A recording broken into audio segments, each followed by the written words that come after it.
This video tutorial is for parents and guardians of incoming first-year students who may be completing the housing application while under the age of 18 and will, as a result, require a parent or guardian verification for their signature. So when the students are completing the housing application, at one point in the application, they'll be prompted to input some addresses and contact information. So when they input their address and emergency contacts, one thing they'll really need to take note of is this preferred parent/guardian contact, as this is the individual where the under 18 verification will go to, as well as any communication from our office, whether that be updates on housing processes, emergency updates, or just general information that may be good for parents or guardians to know. So as I'm looking here, I see that I have JCU ResLife at jcu.edu listed as my preferred parent or guardian contact, but I actually want that to go to a different email. So what I'm going to do is go in here and I'm going to update that and hit save.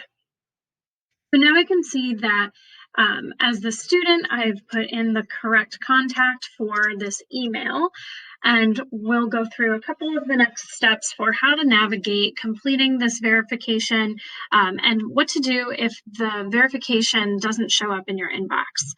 So the student will then click continue, they'll input their living requests, and select a dining plan if they haven't yet already, and then the student will be prompted with this application complete page.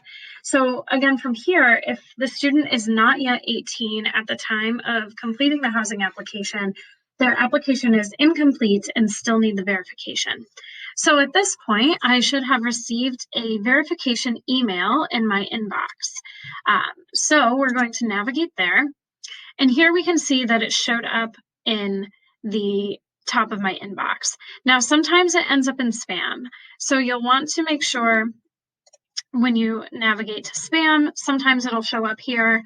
If so, you want to check and then follow the next steps. And if it does show up here, you'll then want to move it to your inbox, which is how you'll be able to click on the link. So it looks like my email address is seeing this as a valid email. It doesn't think it's spam. So I'm going to go ahead and click this email, and then you'll see that there's a link. So again, some email accounts, especially depending on their firewall and security preferences, might read this as spam. And if it does show up in your spam inbox, you'll need to move it to your regular inbox first. So what I'm going to do is copy this code and click on the link, which will then take us to the verification page. So then I'll go ahead and paste the code and click submit. And then now, as the parent or guardian of the underage student, I am able to read through the housing agreement.